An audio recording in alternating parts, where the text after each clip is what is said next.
Hello, everyone. Welcome to another episode of the Words of Heart podcast. I am your host, Dion Sanchez, and joining me in this particular episode is Pete Alexander. Thank you for joining me today, Pete. Leon, thank you for having me on your show, and thank you for your listeners' attention as well. Awesome. So, Pete, if you can enlighten my audience into a bit about yourself, that would be great. Well, sure. So basically, my life has been a series of different stressful events that have happened. A lot of people could probably appreciate that too, or relate to it at least. I grew up in a very dysfunctional family, and then became a workaholic as an adult, and I didn't realize what stress was doing to me until 2008. And that was when I had a perfect storm of stressful activities. One of those ones where if anyone listening has ever experienced, being mentally and emotionally overwhelmed, that's what happened to me. Several things, both personally and professionally, were happening in my life. And what ended up happening is I got diagnosed with stress-induced diabetes. And that is interesting for one respect, that there's no diabetes in my family. And what happened was I thought, okay, fine, give me whatever medication I need. I don't have time for this. I got to keep on doing my work. And so what I ended up doing is, instead of listening to my body about what stress was doing to it, I continued to work very long hours for another 10 years until I ended up in the emergency room with a severe case of diabetic ketoacidosis. And for those listeners who may not know what that is, basically my body was eating itself alive because of my stress. And the crazy thing is that in so my boss at the time knew that I was in the emergency room, also knew that I had been transferred to the ICU, first time I had ever been in the ICU. And on my second day in ICU, at about 6 a.m., I get this text from my boss that says, "You have a webinar you need to run at 8 o'clock. What are you going to do about it?" And, a lot of people would say, the you can take this and shove it. But what I did was I actually started, I picked my, I started on my phone trying to reschedule this webinar. Now, when I was admitted to the hospital from the ER, my blood sugars were so high that the medical grade glucometers could not read. They just said high. And the hospital lab estimated that my blood sugars were 8 to 10 times higher than they should be. Now, when I got this text, my numbers had finally come back down into at least more reasonable numbers. They were still running high, but they were more reasonable. And as I started trying to reschedule this webinar, the nurse on call at that point came in, checked my blood. They were checking it every about half an hour. And lo and behold, my numbers started to skyrocket again. And she says to me, perfect stranger pretty much, she says to me, "You realize that's what put you in this bed in the first place." And that was my epiphany moment. I realized that I was putting my career in place of my health.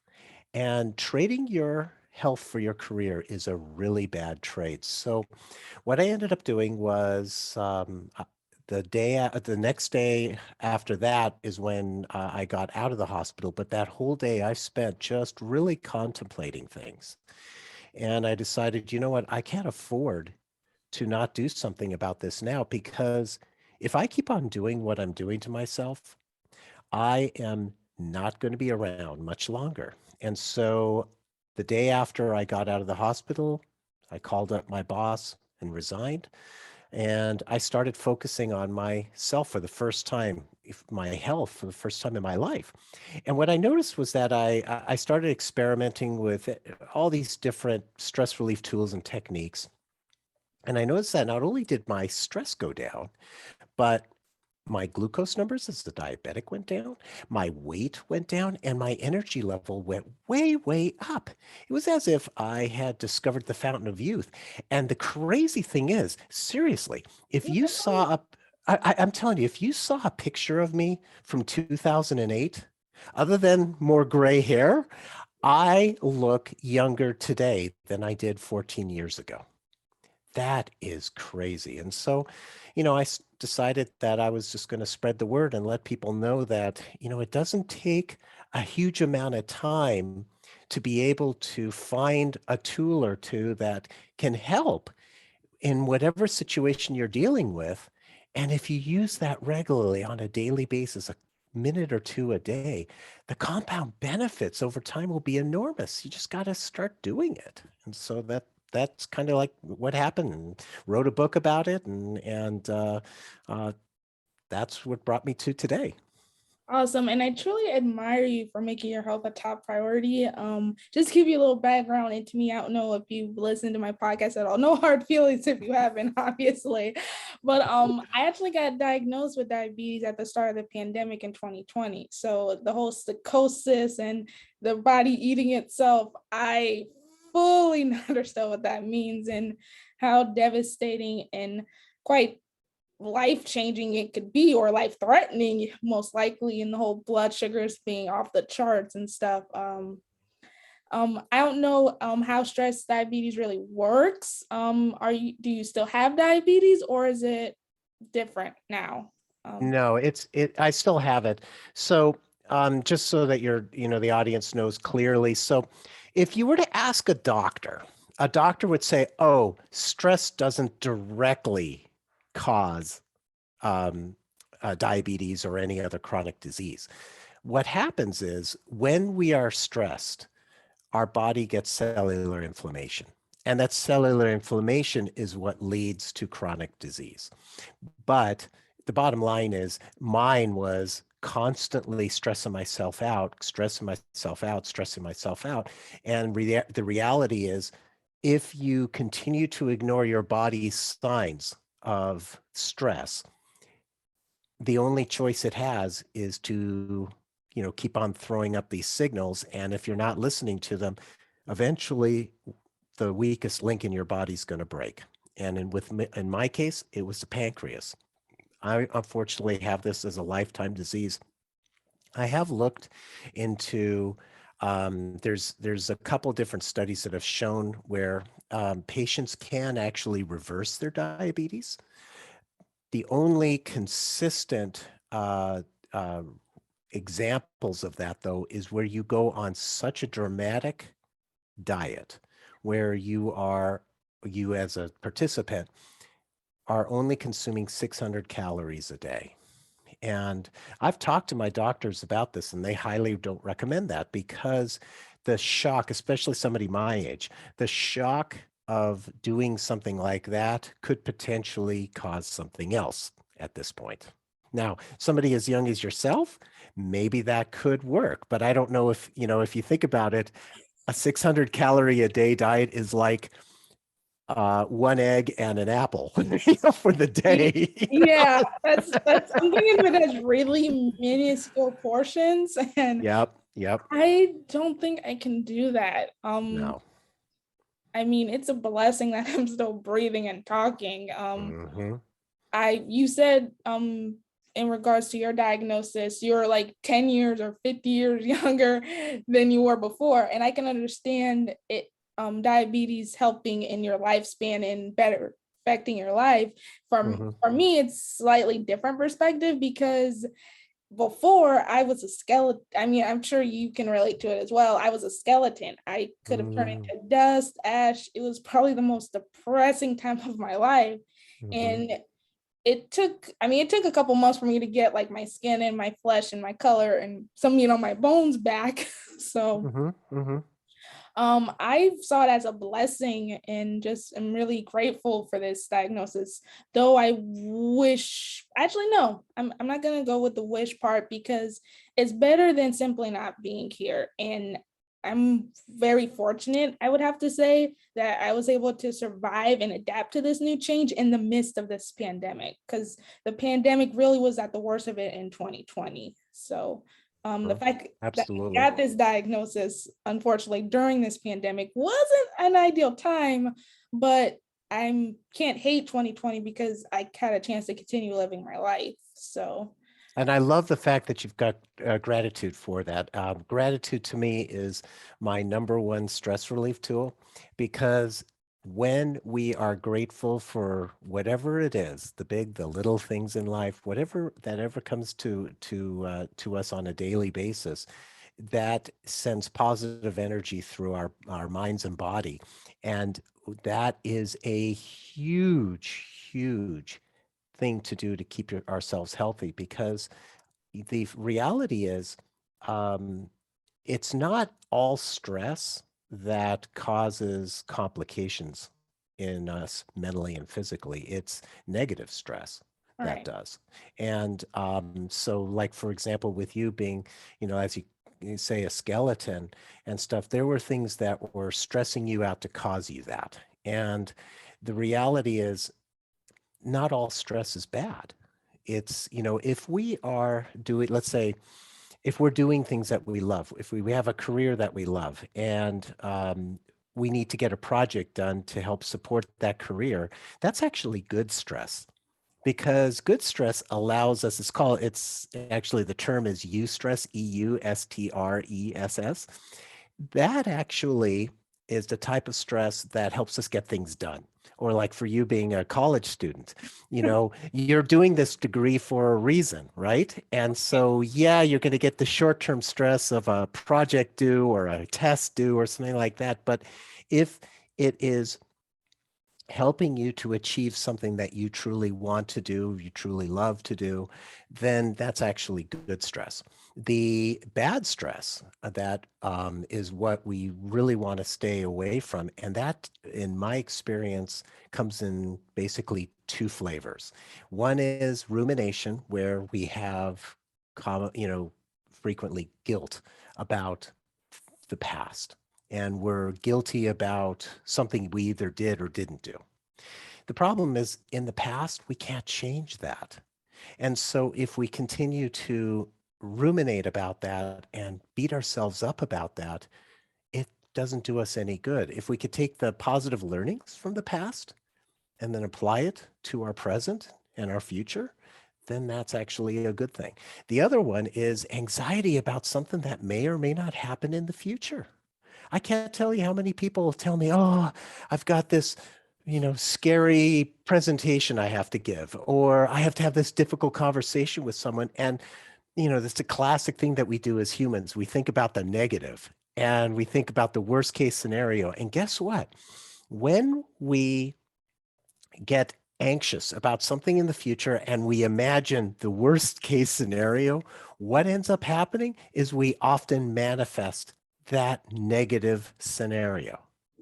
Instead, we should look at it and think, okay, whatever's happening in the future, we can positively influence it by imagining a positive outcome. Whatever it is that you would like to have as a perfect example for that scary presentation, a standing ovation, for example. Imagine that 5 minutes after the presentation, or the difficult conversation. Why not imagine having it, coming to a connection with that person and realizing that it's a win-win, whatever that conversation is. That's what we can do, but we too easily fall into the negative. And so that's what I try and communicate to people. It doesn't have to be that negative outcome. Right. It just depends on how you look at the situation. And considering you mentioned this a bit before, that you are a professor, Mm-hmm. how does that help with your own stress and anxieties as you're explaining it? Because being a professor cannot be easy. It's probably the most stressful profession you can be in. I'm glad that you mentioned that because there's people that I used to work with who think, oh, that must be so great because you get to be around, other educated people, and do you get to inspire students and everything? Well, the reality is there's a lot of work involved with that. And there's been a lot of challenging things that I have had to deal with, both with students as well as with school administrations.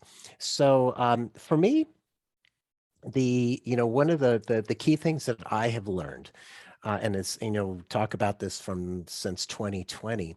Uh, I always talk about this as well in talking about the pandemic, is that when we are stressed, our human nature is to worry about all aspects of that situation. The reality is there's only certain things that we can do something about it that's in our control.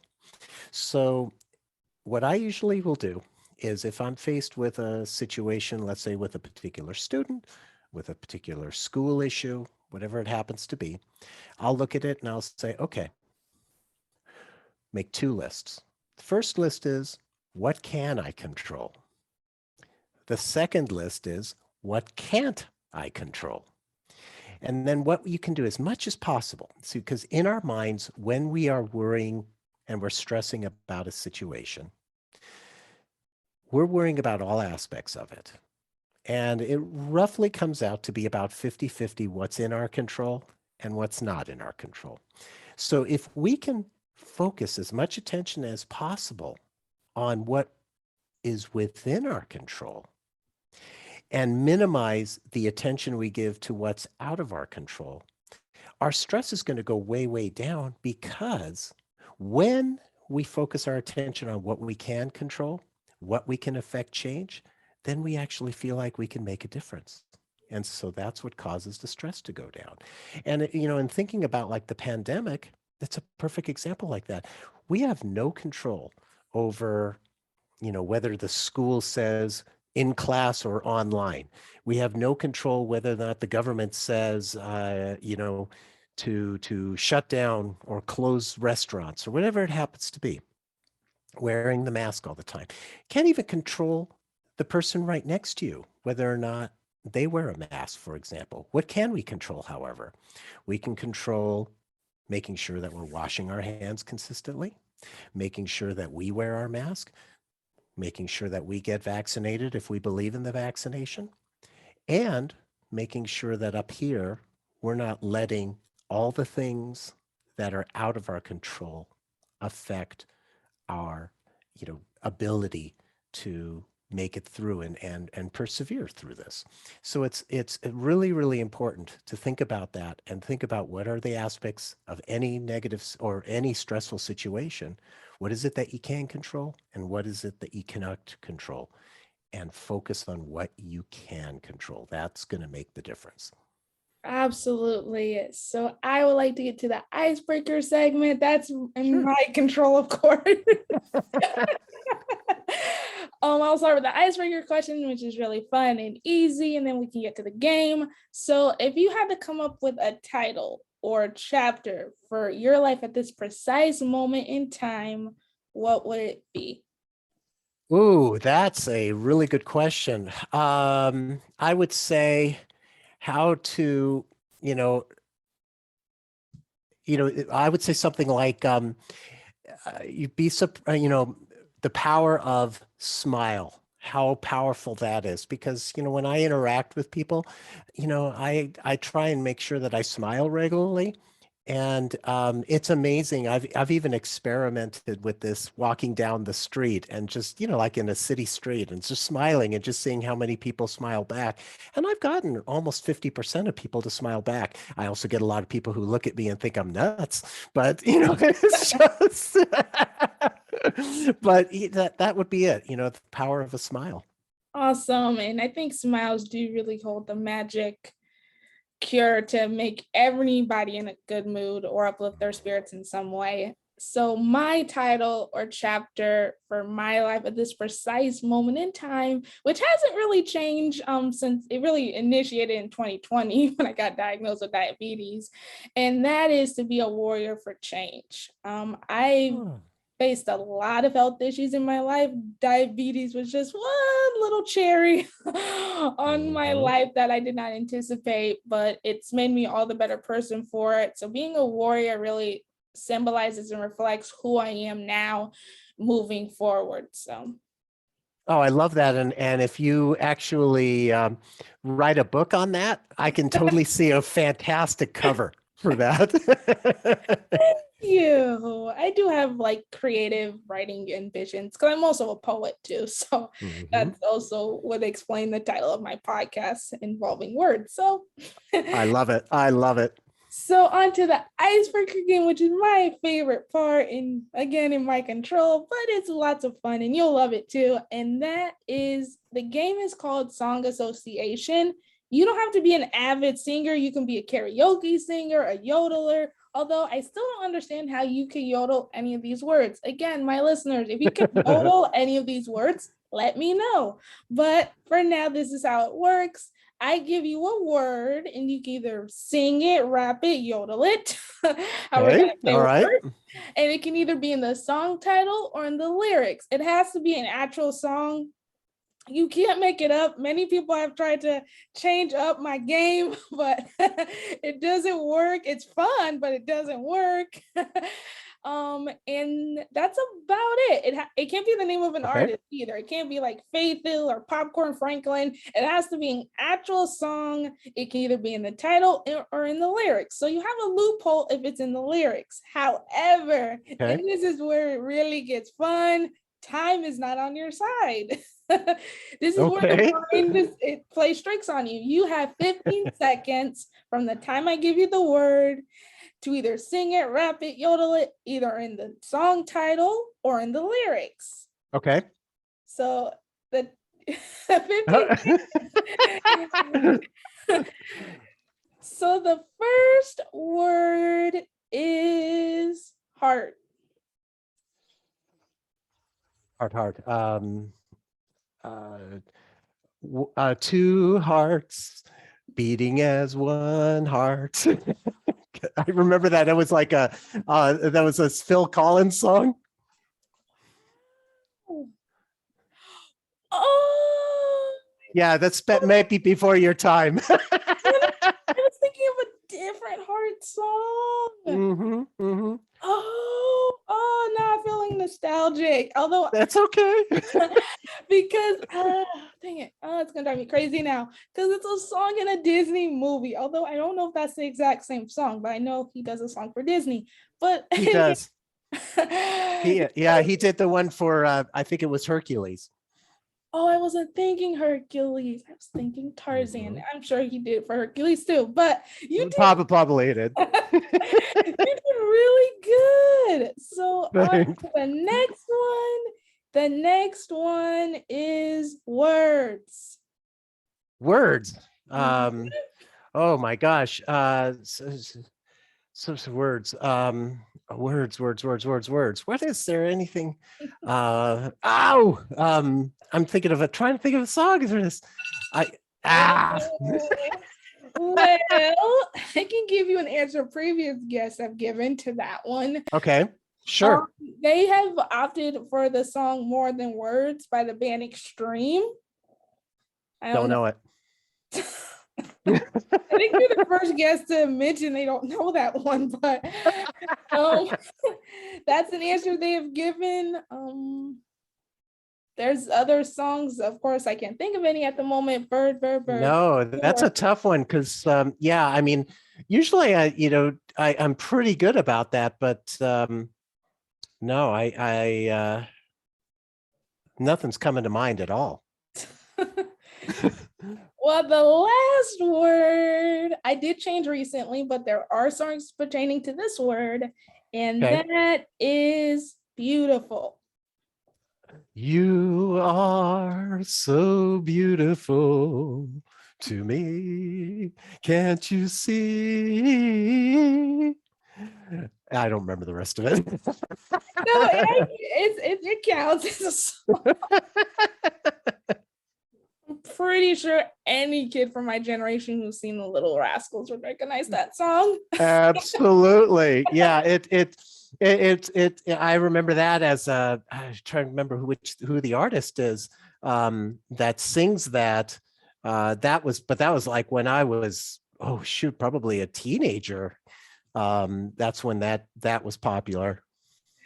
Well, thank you, Pete, for enjoying my little game. It's lots of fun.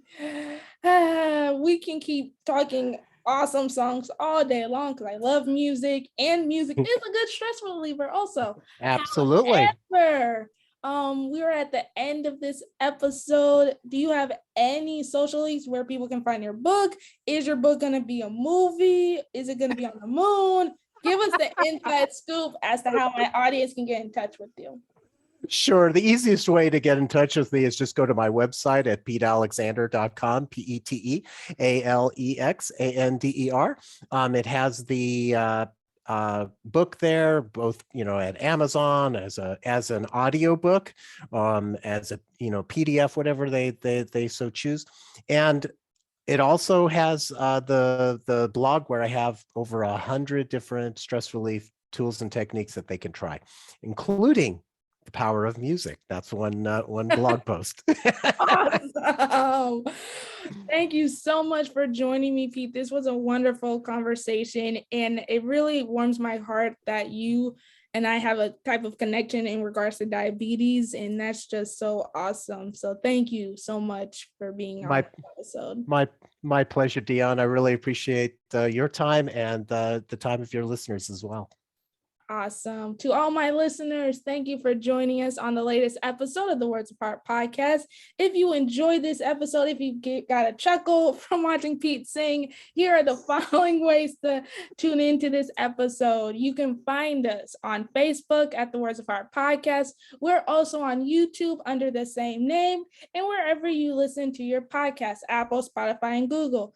Please do not hesitate to leave a review or rating on either of those platforms. You can do so on Apple Podcasts, and you can leave a rating on Spotify now as well. So again, retweet, subscribe. If you are listening to it from the moon, again, I am a huge nerd at heart, and I will be mentioning this in every single episode in case you haven't realized it.